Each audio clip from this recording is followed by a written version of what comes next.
Eu tenho a alegria também de ser filho dessa casa, porém estudei num período onde o chão era de barro e a gente tinha algumas dificuldades a mais. Não servia um suco para a gente nas refeições, não havia sobremesa, e na sexta-feira era uma pizza com bem pouco queijo.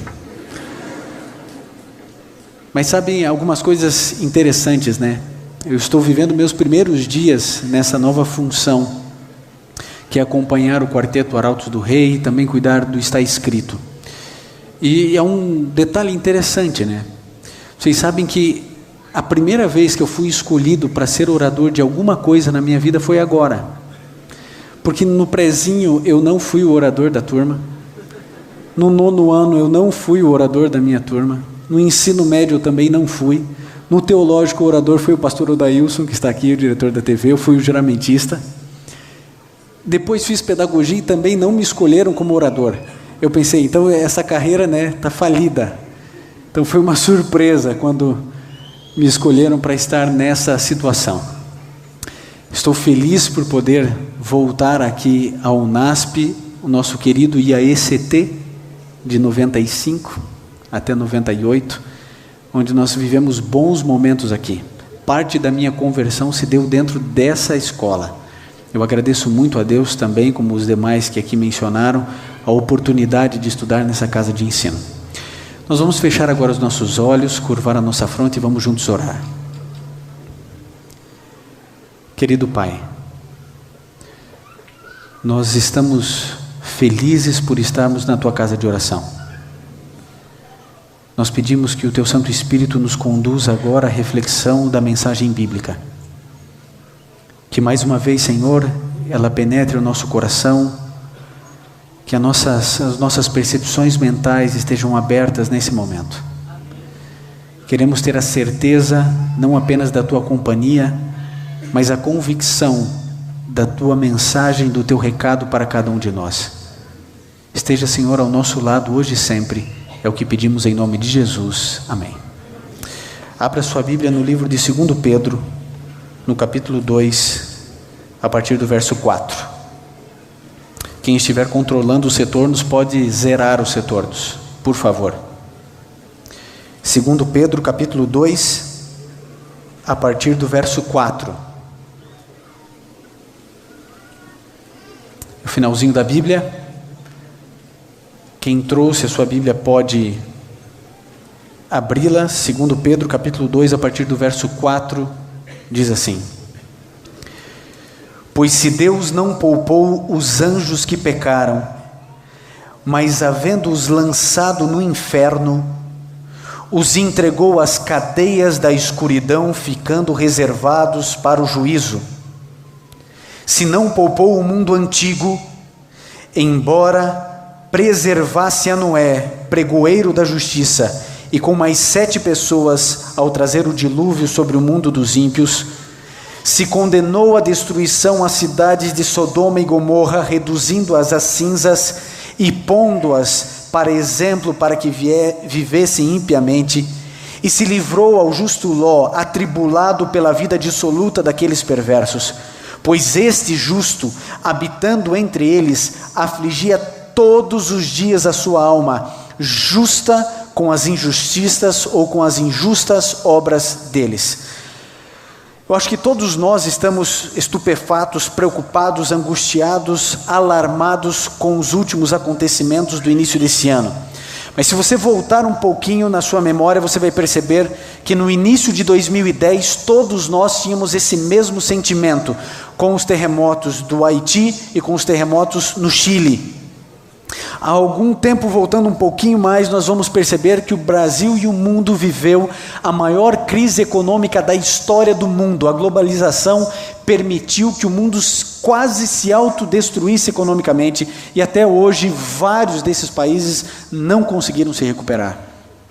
E quando nós assistimos pela televisão, lemos pela internet ou por qualquer outro meio de comunicação, todos os desastres acontecendo através de tsunamis e de terremotos, quando nós percebemos um absurdo acontecendo no Egito, na Líbia, e tudo aquilo que para nós era uma cortina muito bem fechada, tão fechada quanto a antiga cortina de ferro, agora nós percebemos mais uma vez os poderes econômicos, sociais, morais e naturais sendo abalados. Mas eu confesso uma coisa a você: todas as vezes que eu ouço falar de um terremoto e a sua magnitude, a destruição, os problemas, as dificuldades que tudo isso acarreta, eu obviamente, como você, me lembro das palavras de Cristo Jesus. Mateus 24, Lucas 21, Marcos 13, todos apontam o sermão profético de Jesus Cristo, apontando uma aplicação primária para Jerusalém no ano 70 e depois para todos nós que viveríamos nos últimos segundos da história desse mundo.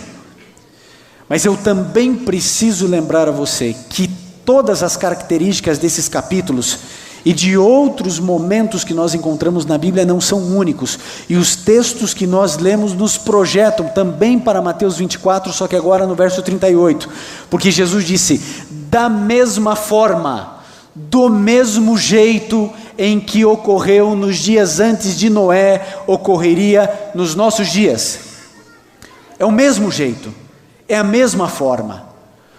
Mudou-se o DNA, mudou-se as digitais das pessoas, mas os pecados são os mesmos.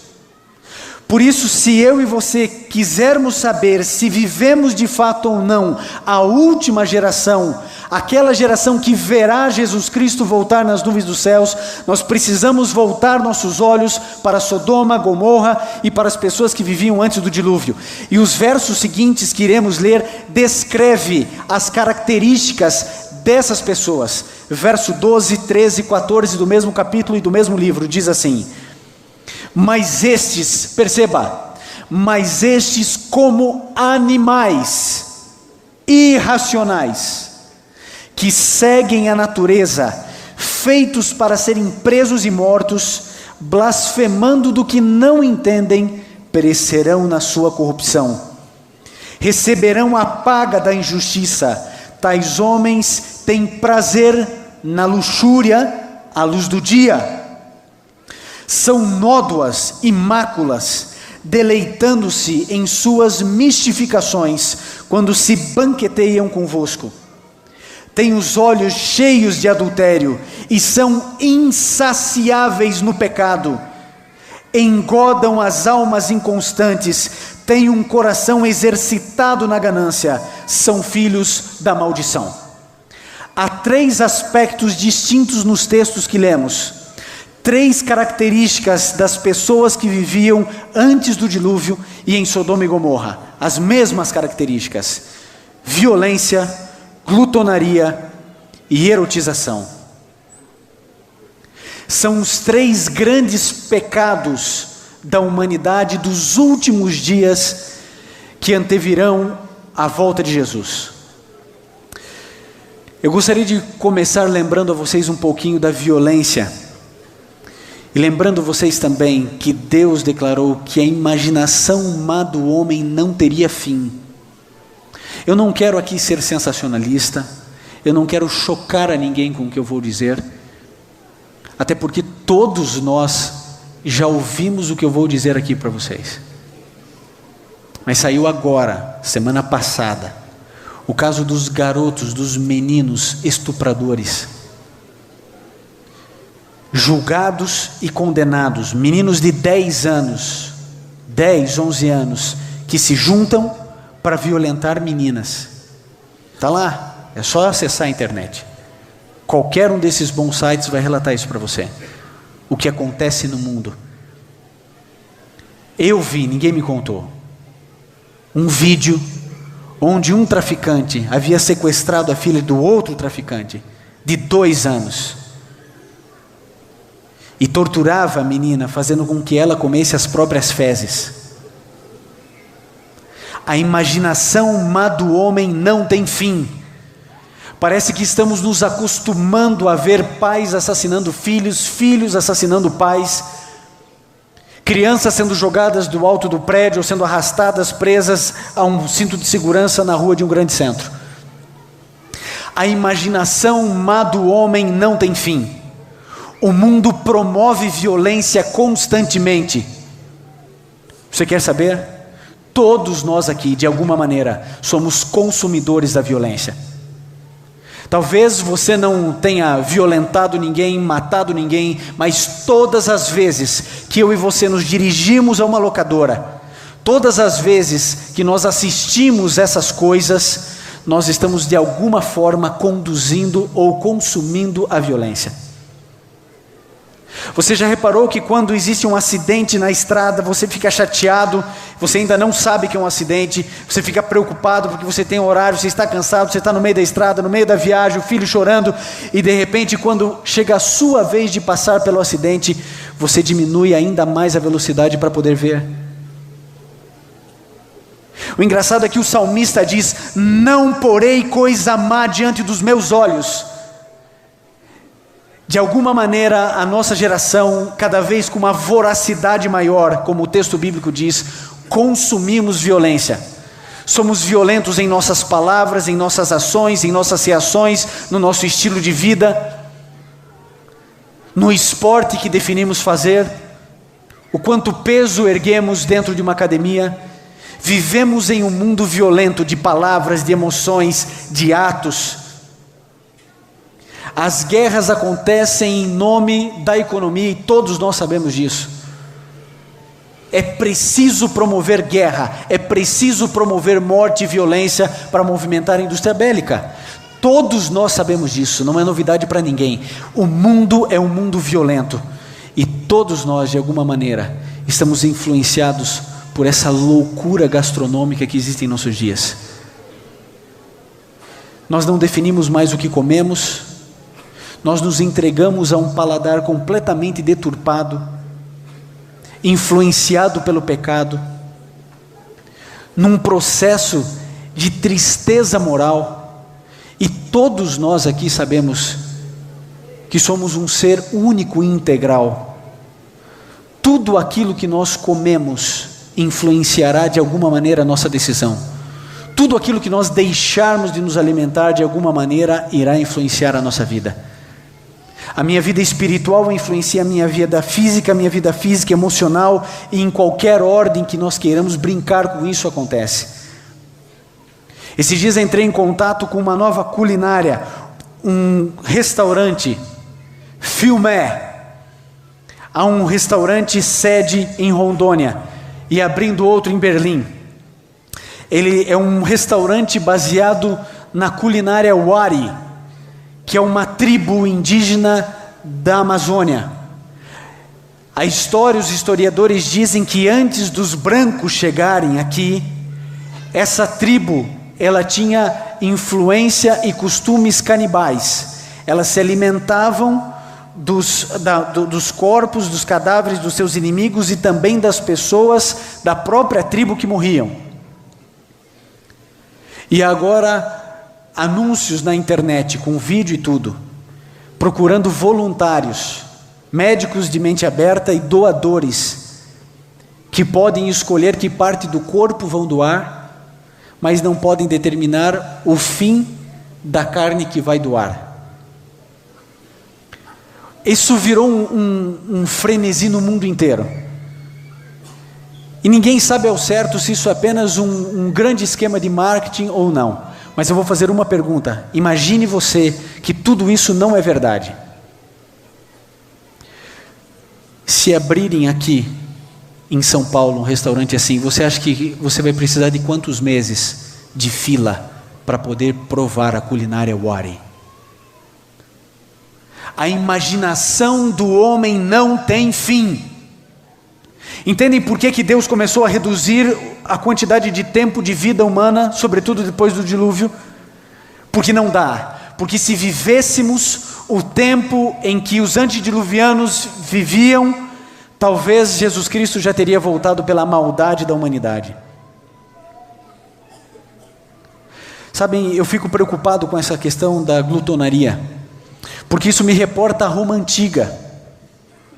A Roma Antiga funcionava assim, todos nós sabemos das orgias, das bebedeiras e do processo de orgia alimentar que existiam ali. E os arqueólogos já acharam inúmeros locais de festas onde havia um espaço reservado e ali está gravado, cravado na pedra o escrito vomitorium, onde as pessoas comiam, e quando não aguentavam mais, elas iam ali para jogar tudo aquilo para fora, para poder voltar e comer cada vez mais. O assunto da glutonaria é tão importante, é tão sério. A questão do apetite, da reforma de saúde, é uma mensagem tão importante nos nossos dias, que todos nós aqui temos preconceito contra a reforma de saúde, que todos nós precisamos e devemos ter e passar. Agora, se o pecado entrar no mundo, o fato dele ter entrado pelo apetite, o fato de Daniel ter se abstido da mesa e das iguarias do rei, o fato de Jesus ter sido tentado no deserto da tentação com comida, se isso não diz nada a você, eu não sei mais o que dirá. Mas o fato é que o mundo hoje se entrega à comida rápida, se entrega à obesidade, se entrega de qualquer maneira, e todos nós de alguma maneira somos consumidores de um conceito de autodestruição imposto por uma sociedade perniciosa, corrompida, maligna e controlada pelo inimigo de Deus. Sabem, durante as últimas campanhas, ou a última campanha presidencial, eu fiquei preocupada com a reação da Igreja Adventista do Sétimo Dia em relação a alguns temas polêmicos abordados na campanha presidencial. E eu comecei a receber um monte de e-mail, você também deve ter recebido um monte de e-mail lutando, temos que erguer nossa bandeira, nós somos contra a união homoafetiva, nós precisamos nos defender, nós podemos que votar nas pessoas que defendem os nossos valores, e aquilo foi levantado, e as pessoas mandaram e-mails, e tuitaram, e falaram, e escreveram no Facebook, Orkut, etc. Gente, você ainda não percebeu que a gente já perdeu isso aí? Você não percebeu isso ainda? Entra na internet e vê qual é a proposta do MEC contra a discriminação homossexual. E você vai ver crianças da idade do meu filho, 5 anos, indo se beijar na boca. Onde o grande filme, o grande clipe é um menino olhando outro menino no banheiro. Onde as meninas se abraçam e se beijam de maneira sensual. Eu estou dizendo meninas e meninos de 5 e 6 anos, 7 anos, 8 anos. Projeto de lei dizendo o seguinte, que em qualquer ambiente comercial, público, o que for, que impedir casais homossexuais de se beijarem, eles receberão multa e estarão sujeitos a fechamento. Onde um hétero pode ter um beijo, o homossexual também. Vocês sabem que agora existe um projeto de lei para ter 4 banheiros públicos. Agora eu faço uma pergunta a você: como faremos nas nossas escolas? 4 banheiros públicos, homem, mulher, transexual feminino e transexual masculino. Aí você é um diretor de escola e diz o seguinte: na minha escola, eu sou um departamental de educação, e eu digo, na nossa escola, na nossa rede, nós vamos ter 2 tipos de banheiro, então você não pode mais funcionar. Se a sua igreja não tiver 4 banheiros, você não tem alvará, você não pode funcionar. Agora as pessoas estão preocupadas com a descriminalização do aborto, quando o governo trata isso apenas como uma questão de saúde pública, porque o aborto é real, irmão. As meninas estão abortando de todas as maneiras e estão morrendo. O governo trata de uma maneira sanitária, e a nós, como religião, com os valores, dizemos não, isso é pecado porque matar é pecado. Agora o problema não é mais o aborto, a questão não é mais o casamento homoafetivo. O problema é que existem meios da sociedade, facções dentro da sociedade, movimentos sociais dizendo que a pedofilia é uma manifestação de amor. E você acha que isso é algum escândalo? Foi votado, é lei na Holanda, é lei. Um menino de 12 anos ou uma menina de 12 anos pode ter relação sexual com qualquer pessoa, desde que tenha a mesma idade, desde que tenha pelo menos a mesma idade. Ou seja, se um homem de 59 anos quiser casar com uma menina de 12, na Holanda isso é legal. O incesto foi liberado, desde que seja consensual, irmão com irmã podem ter relações. Nós vivemos a sodomização do mundo. Nós vivemos a erotização do mundo. As pessoas estão entregues à pornografia, viciadas em um novelo de lã, e elas não sabem como sair dali de dentro. Ali na escola bíblica, na Novo Tempo, é onde recebemos os e-mails, as cartas, os telefonemas do Brasil e do mundo. O principal assunto, família. Dentro da família, o maior pedido de socorro, pornografia. Homens desesperados porque não conseguem sair disso. Mulheres desesperadas porque não sabem ajudar seus maridos. Nós vivemos os últimos segundos da história desse mundo. E nós precisamos acordar. Agora, sabe por que todas as pessoas do mundo se entregam à violência, à glutonaria e à erotização? Por uma única razão: todas querem ser felizes.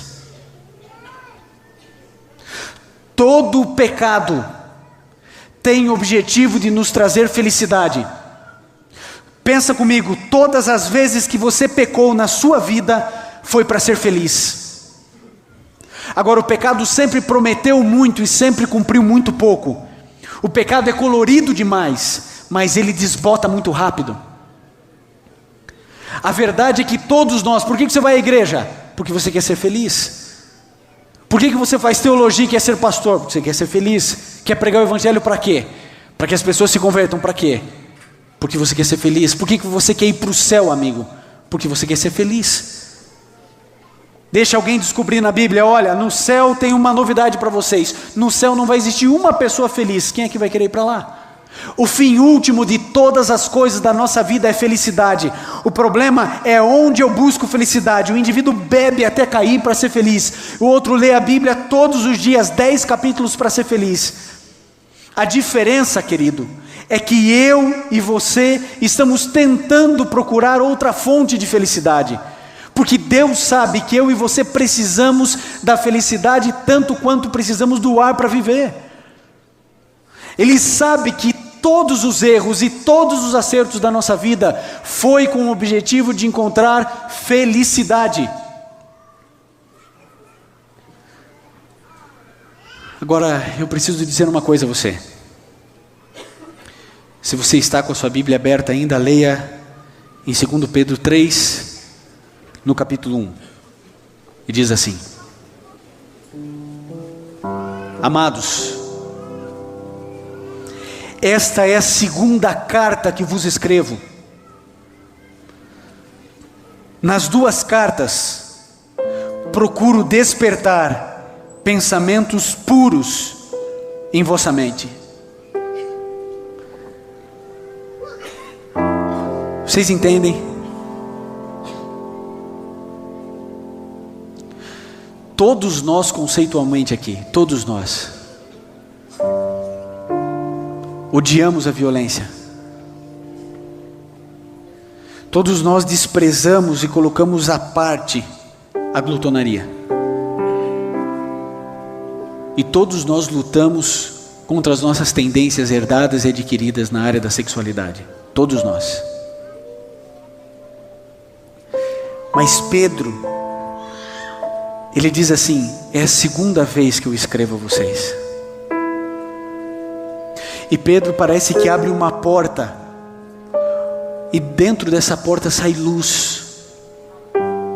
E ele diz assim: só há um jeito, amigo. Você precisa purificar a mente. Purificar. Só existe um jeito, amigo, de purificar a mente: amando tudo que Deus ama e odiando tudo que Deus odeia.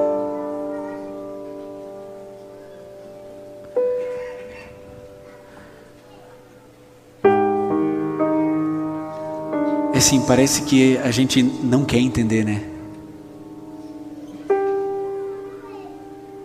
Você não percebeu ainda que cristianismo não é o que a gente vive? Que a gente diz que é cristão, mas nunca foi. que isso é uma mentira. Porque ser cristão não é melhorar a velha vida. Ser cristão é nascer de novo. E a gente não quer nascer de novo. Porque o dia em que a gente nascer de novo, quem vai determinar o meu cardápio será Deus e não eu. E eu não quero isso. O dia em que Cristo viver em nós, o nosso dinheiro não será nosso. E a gente não quer isso. A gente está preocupado com o nosso carro, a gente está preocupado com o nosso futuro, a gente está preocupado com o casamento, a gente está preocupado com viagem, a gente está preocupado com casa e com apartamento. Entendem? Casavam-se e davam-se em casamento. Viviam a vida de maneira dissoluta, entregues às paixões.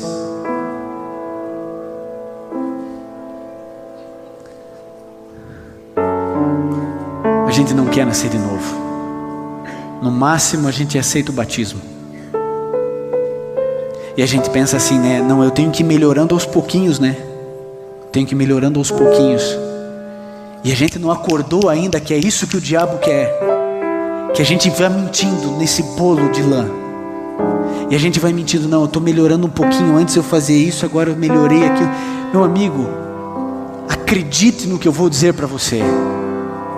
Para Satanás pouco importa se você vai cair num buraco ou se você vai devagarinho na ladeira do inferno. Para ele pouco importa se o que vai te levar para o inferno vai ser um monte de pequeninos pecadinhos que você deixou passar, ou se vai ser um grande pecado que você cometeu na tua vida. Para ele pouco importa, desde que você vá para onde ele vai.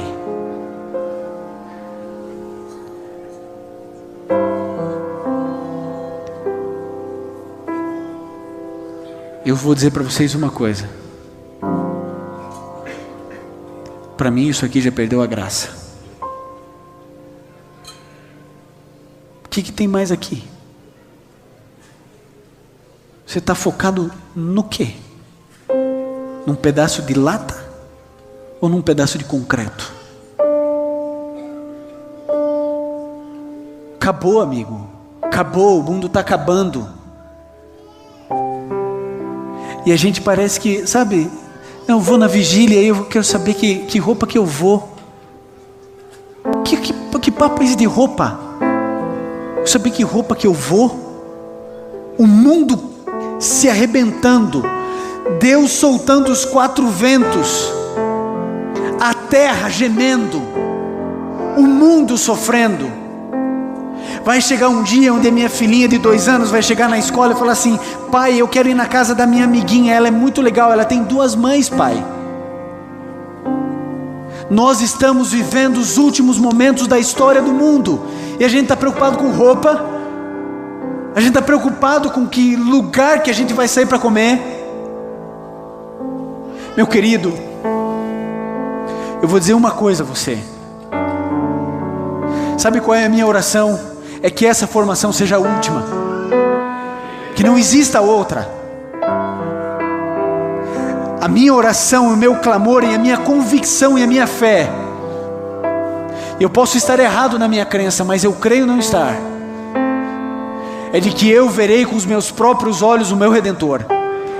Você creia ou não creia, aceite ou não aceite, estando em vigília ou não, jejuando ou não, vivendo a vida que você quiser, eu quero dizer a você: Jesus Cristo está voltando a essa terra, e Ele virá para buscar um povo que tenha se separado para Ele. Deus não virá buscar uma placa de igreja, Ele virá buscar pessoas, e pessoas serão salvas de todas as denominações, e em todas elas se perderão também. Mas essas pessoas escolheram odiar tudo que Deus odeia e amar tudo que Deus ama. E eles escolheram o céu vivendo na terra. E eles entenderam que o caráter deles deveria ser formado para o céu aqui na terra.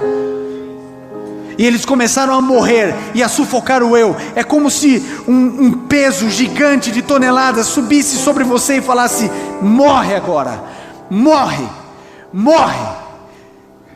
É o que Cristo Jesus disse: pegue a sua cruz, negue-se a si mesmo, e aí você vem.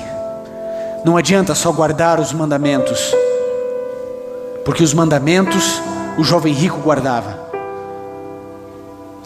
Essa vigília foi sonhada em algum momento por Deus, e as mensagens que serão trazidas essa noite não são mensagens legais, não são mensagens para rir, mas é aquilo que a palavra de Deus declara e clama nos últimos dias. Todo segundo do púlpito adventista, mais do que nunca, precisa servir para anunciar o retorno de Jesus a essa terra. Eu e você precisamos desesperadamente nos preparar para isso. Eu quero voltar para o meu lar. Sabe por quê? Porque eu mal posso esperar. Porque não existe cidade no mundo digna para eu educar meus filhos. Só existe uma cidade digna para os meus filhos crescerem, e essa cidade não se encontra nessa terra ainda. É para lá que eu estou indo. Eu estou voltando para minha casa, eu estou voltando para o meu lar, e é isso que eu tenho feito.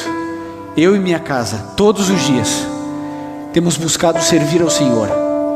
O clamor de Jesus hoje ao seu coração é: querido, nós precisamos voltar, porque nós temos amados para rever, nós temos um lar para receber, as promessas para receber de Jesus. Que Deus de alguma maneira fale ao meu e ao seu coração essa noite, e que tenhamos a decisão de odiar tudo que Deus odeia e amar a tudo que Deus ama.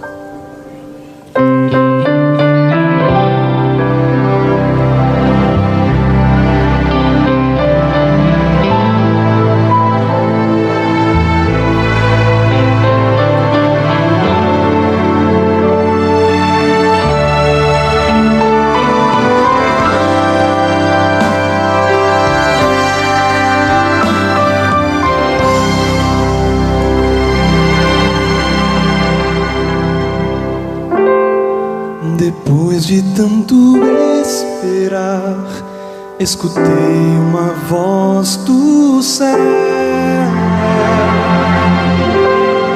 tão forte como um trovão, como águas a jorrar. Não tinha como duvidar, podia ouvir o coro cantar, e um anjo apareceu, e então sorriu pra mim. Não posso esperar, vai dar então meu lar, conforme a promessa pela qual lutei, rever os meus amados que em Cristo descansaram, e ao grande coro quero me unir e juntos celebrar Jesus.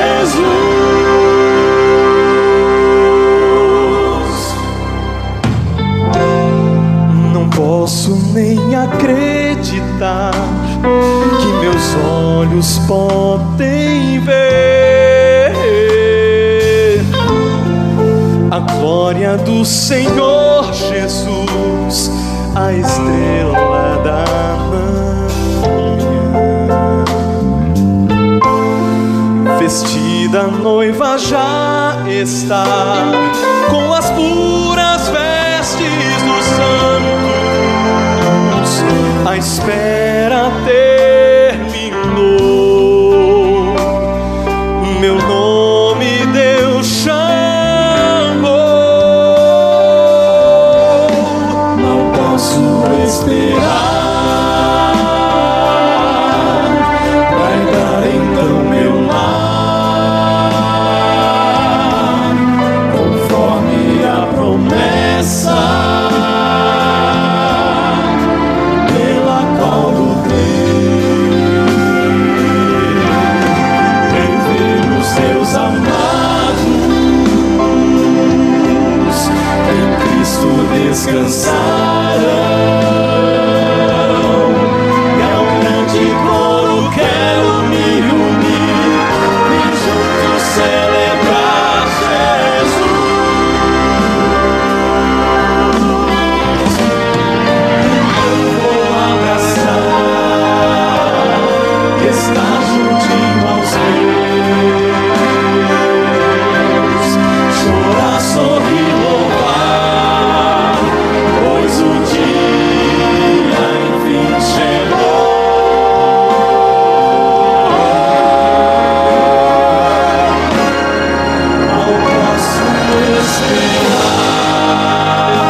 por alguma razão,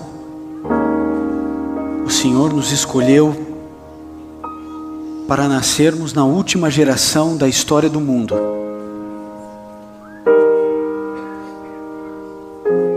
Nós já conseguimos também ouvir os passos de um Deus que se aproxima. Nós temos, Senhor, a nítida convicção de que esse mundo não tem mais para onde ir, não tem mais comida para alimentar o povo. A natureza geme, grita e tenta sacudir não só prédios, mas corações, despertando na memória as verdades da Tua palavra.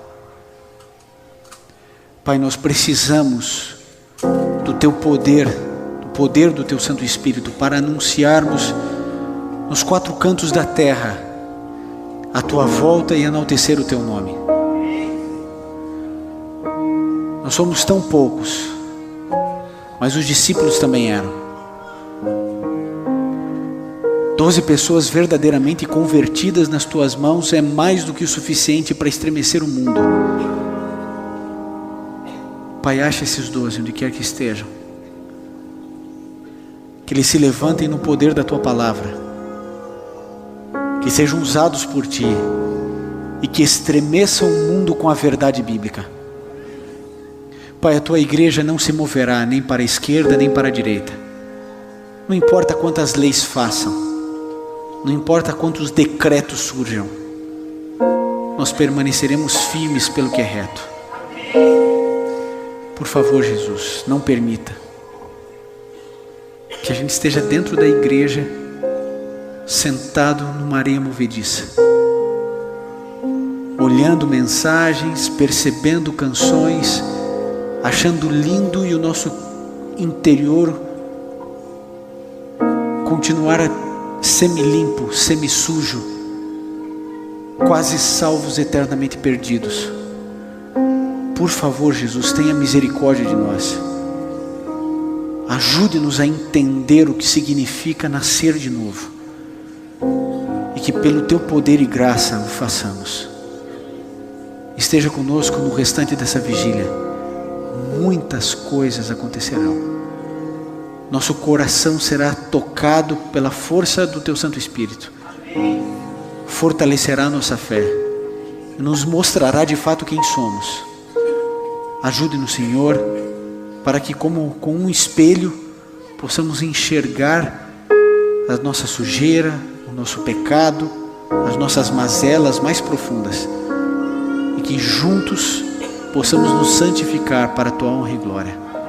Por isso clamamos: vem, Senhor Jesus, vem nos buscar, em Teu nome. Amém.